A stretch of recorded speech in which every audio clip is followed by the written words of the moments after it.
जय हरी. एकादश स्कंध भाग 83. यापूर्वी या 4थ्या अध्यायामध्ये आपण भगवंताचे वेगवेगळे अवतार, राम अवतार, राम नामाचं महात्म्य हे जाणून घेतलं. यापुढचा अवतार श्रीकृष्णाचा. श्रीकृष्णाची कथा फारच अद्भुत आहे. श्रीकृष्ण परमात्म्याचा पूर्णावतार होय. तो परेच्या अगदी पलीकडे असून श्रुतीशास्त्रांना अगोचर आहे. त्याची अवस्था सांगणं शक्यच नाही, कारण त्याला जन्म नाही, बदल नाही, तिथे नामाचा शिरकाव नाही, रूपाची सोयच नाही. इतकंच नाही तर त्याच्या अंगी ब्रह्मपणा देखील सहन होत नाही. तो परमात्म्य स्वरूप अज आणि अव्यय आहे. त्यानं स्वलीलेनं श्रीकृष्ण म्हणून अवतार धारण केलेला, अर्थात त्याला ईश्वरपणाचाही विटाळ खपत नाही. तो सदा आत्मानंदात मग्न असतो आणि गुणकर्मातीत असल्यानं वर्णाश्रम त्याला शिवत नाहीत. तो विश्वाचा स्वामी आपणहून आपल्याच इच्छेनं यादव वंशात जन्मास आला. खळखळणारं पाणी आणि लाटा चंचलपणानं भासतात, पण ते शुद्ध पाणीच असतं. काळी पांढरी भरडी पिठी अशी माती निराळी दिसली तरी ती सगळी जमीनच असते, किंवा खडीसाखरेच्या मोठ्या राशीमध्ये जी गोडी असते तीच राशीमधील प्रत्येक खड्यात असते. त्याचप्रमाणे अनंत अपार परमात्मा यदुवंशात पूर्णांशानं अवतरला. दिवा लावल्याबरोबर त्याचा प्रकाश सगळीकडे पसरतो. तसं श्रीकृष्णानं जन्मल्यावर अगदी बाळपणातच विलक्षण कृत्य केले. मोठमोठ्या देवादिकांच्या हातून जे घडणं शक्य नाही ते सगळं काही त्यानं बाललीलेच्या निमित्तानं करून दाखवलं. त्यानं मुखानं दावाग्नी गिळून टाकला, नखानं पर्वत उचलला, पूतनेच्या स्तनातील विष आपल्या तोंडानं तिच्या जीवासगट पिऊन टाकलं, आणि महाबळ भट जो वेशांतर करून आला होता ज्योतिष्याचं, त्यालाही सद्गती प्राप्त करून दिली. तृणावर्त, शकटासूर यांनाही मारलं. इतकंच नाही तर वासरं चोरल्याच्या निमित्तानं ब्रह्मदेवालाही वेड लावलं, अर्थात त्यांचं गर्वहरण केलं. ती वासरं आणि गवळी सगळं एकटा आपणच झाला. तसंच अघासुराचा जबडा चिरून त्यानं चिरफळ्या केल्या.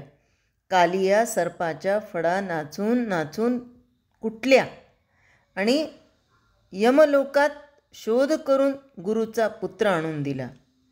प्रजेला पीडा देऊन कर घेणारे आणि धर्मनीती नाडवणारे असे भूमीला भारभूत झालेले राजे त्यानं कितीतरी मारले, याचा पत्ताच नाही. काही दुष्टांना स्वतः मारलं, तर काहींना सैन्याकरवी मारवलं, आणखी काहींचा इतर प्रयोग करून वध केला.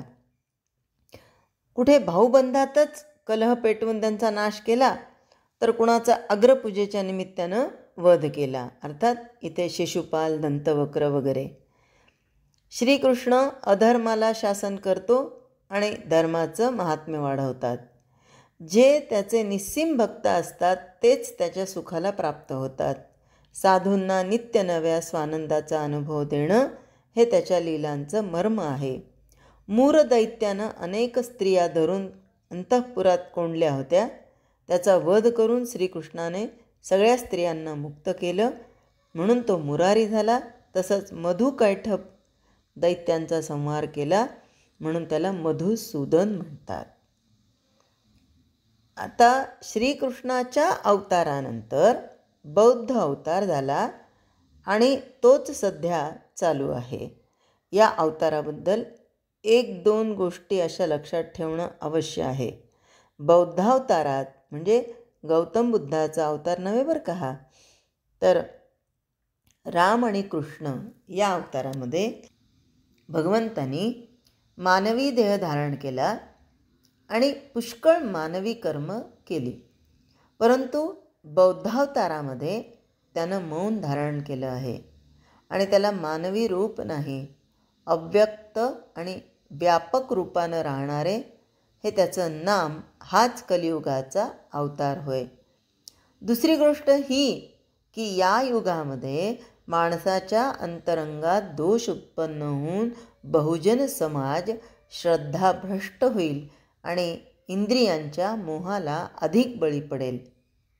राजे अनाचारी होतील आणि सज्जनांना सज्जनपणे जगणं कठीण जाईल. त्यावेळी कल्की नावाचा पुढील अवतार होईल.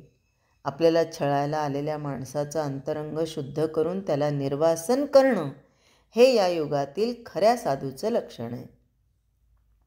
नाथ महाराज सांगतात की यानंतर भगवंत हे बौद्ध रूप घेऊन दृढ मौन धरतील. त्यावेळी कर्म कोणतं आणि अकर्म कोणतं हे कळणं मोठं कठीण होईल. भगवंत स्वतः तटस्थ राहतील आणि मोठमोठे वाद निर्माण करतील. वादांचा अनिष्ट परिणाम होऊन मद आणि मोह हे मासतील. मोहाचं साम्राज्य पसरेल. काही लोक कमालीचे कर्मठ बनतील तर काही अत्यंत कर्मभ्रष्ट होतील. खरं आणि शुद्ध आत्महित कशात आहे हे दोघांनाही कळणार नाही. वेदांत काही अर्थ नाही असं मत माजेल. वेदविहित कर्माचा लोप होईल. पुष्कळ लोकांना ज्ञानाचा अभिमान चढेल व ते कर्ममार्गांची निंदा करतील. वेदविहित कर्म करणं मूर्खपणाचं समजून सगळे लोक कर्म टाकतील. वेदविहित न मानणं हाच मोठा मोह आहे. अशा प्रकारची मोहमय अवस्था आली म्हणजे कलीचा प्रादुर्भाव झाला असं समजावं. त्यावेळी नीच प्रवृत्तीचे लोक राजे होऊन चोराप्रमाणे प्रजेला लुटतील. अत्यंत हीन दर्जाचे लोक राजे झाल्यानं ते अतिपापिष्ठ आणि अधर्मी बनतील. अपराधा वाचून कोणालाही दंड होईल. आता या गोष्टी सगळ्या आपण राजकारणामध्ये काय काय चाललं त्यावरून आपल्याला लक्षात येतं की गेल्या हजारो वर्षापूर्वी या गोष्टी आधीच लिहून ठेवलेल्या होत्या.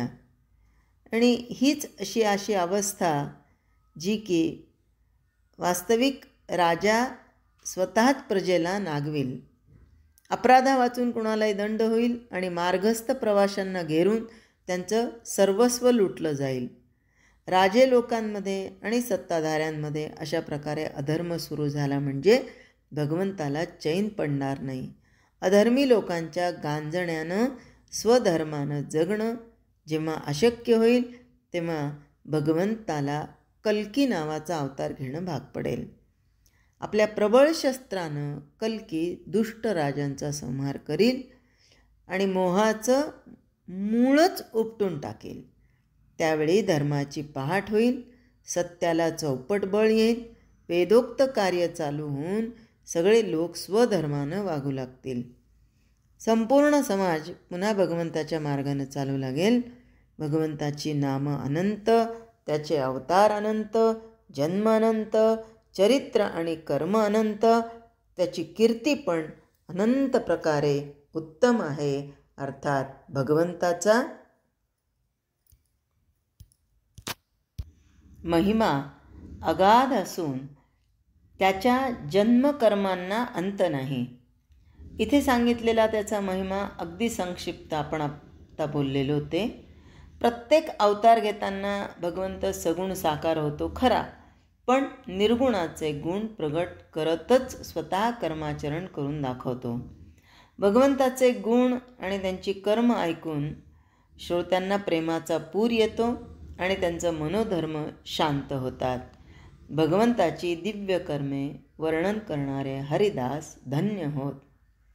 आणि बघा ना, आता प्रसारमाध्यमातूनही बऱ्याच वेगवेगळ्या चॅनल्सवर कीर्तन, रामायण, महाभारत म्हणा किंवा भागवत या कथा सातत्याने चालूच आहेत. आणि म्हणून भगवंताची दिव्य कर्मे वर्णन करणारे हरिदास धन्य होत.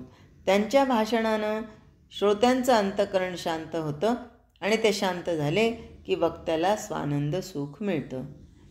आता भागवत ऐकताना जेव्हा श्रोते मंत्रमुग्ध झालेले असतात भक्त मंडळी, तेव्हा जो वक्ता आहे त्याला आनंद होतो आणि सगळेजण येऊन सांगतात, खूप छान झालं हं भागवत, तुम्ही खूप छान सांगितलं हं. तर हा सांगणारा मी नाही हे मात्र त्या वक्त्याला त्या क्षणाला जर समजलं तर मात्र तो खऱ्या अर्थाने ते स्वानंद सुख प्राप्त करू शकतो. अर्थात त्यामुळे रसाचा उत्कर्ष होऊन ग्रंथातील साहित्यात प्रसाद भरून वाहू लागतो. चंद्रकिरणांनी ज्याप्रमाणे चकोराची तोंड आपोआप उघडतात, त्याचप्रमाणे जनार्दनाच्या एकनाथालाही संतांच्या कृपेनं वाचा फुटली आहे. शांतीब्रह्म एकनाथ महाराज यांना त्यांच्या सद्गुरूंनी म्हणजे जनार्दन स्वामींनी या 11 स्कंधावर टीका लिहिण्यासाठी म्हणून जी सांगितली, त्यामुळेच हे सगळं घडून येत आहे. म्हणून नाथ महाराज याचं सगळं श्रेय आपल्या सद्गुरूंना देतात. सूर्यकिरणांचा स्पर्श झाल्याबरोबर कमळाची कळी आपोआप उकलते, तसं संतांच्या कृपाप्रसादानं या ग्रंथातील अर्थ आणि ज्ञान आपोआप विकास पावत आहे. खरोखर त्यांच्याच कृपेनं श्री भागवताचा अर्थ मी सांगतो असं नाथ महाराज इथे म्हणतात. आता या 4थ्या अध्यायामध्ये या भगवंताचे अनंत गुण आणि अनंत अवतार सांगितले. ज्याची लीलाशक्ती अपरिमित, ज्याची लीलाशक्ती अपरिमित, ऐशा अनंत शक्ती ज्याच्या नखात, या लागी तो अनंत म्हणत, त्याचे गुण समस्त गणवती कोणा, त्याचे गुण समस्ती गणवती कोणा. हा इतका अनंत आहे की त्याचे गुण कोणत्या शब्दामध्ये आणि कोण सांगू शकेल. त्यामुळे ते सांगतात की सांडुनी सकाम कल्पना, जे रतले तुझ्या चरणा, त्यास 8ही प्रहर जाणा, तू नारायणा रक्षसी. भगवंताची भक्ती करणारा जो कोणी भक्त आहे त्याला भगवंत कायम म्हणजे कोणत्याही स्थितीमध्ये त्याच्या पाठीशी रक्षणकर्ता म्हणून उभा असतो. फक्त जो भक्त आहे त्याने मात्र प्रत्येक क्षणी निष्ठा ठेवणं गरजेचं आहे. अल्प अपमाना हाती, अल्प अपमाना हाती जे क्रोधासी वश होती, ते शाप देवनी तपसंपत्ती व्यर्थ नागविती निजनिष्ठा. मग हे जे तपस्वी आहेत ते अशा पद्धतीने करतात, त्याबद्दलही नाथ महाराजांनी ते सांगितलं. आणि शेवटी ते म्हणतात, अंगी वारियाचेन संचरणे, अंगी वारियाचेन संचरणे, घुमारा घुमो लागे तेणे, तेवी एका जनार्दने कविता करणे निजांगे.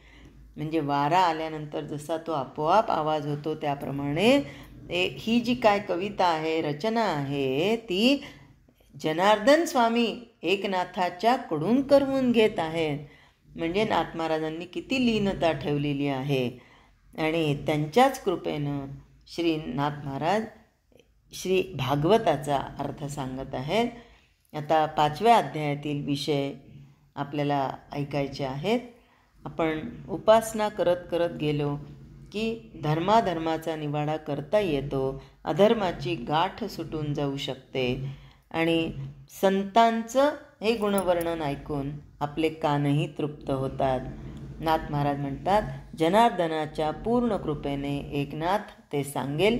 एखाद्याच्या अंगात म्हणजे भूताचं वारं म्हणजे तो घुमायला लागला, बडबडायला लागतो, त्याचप्रमाणे स्वतः जनार्दन एकनाथाकडून ही कविता करून घेत आहेत. किती मोठेपणा.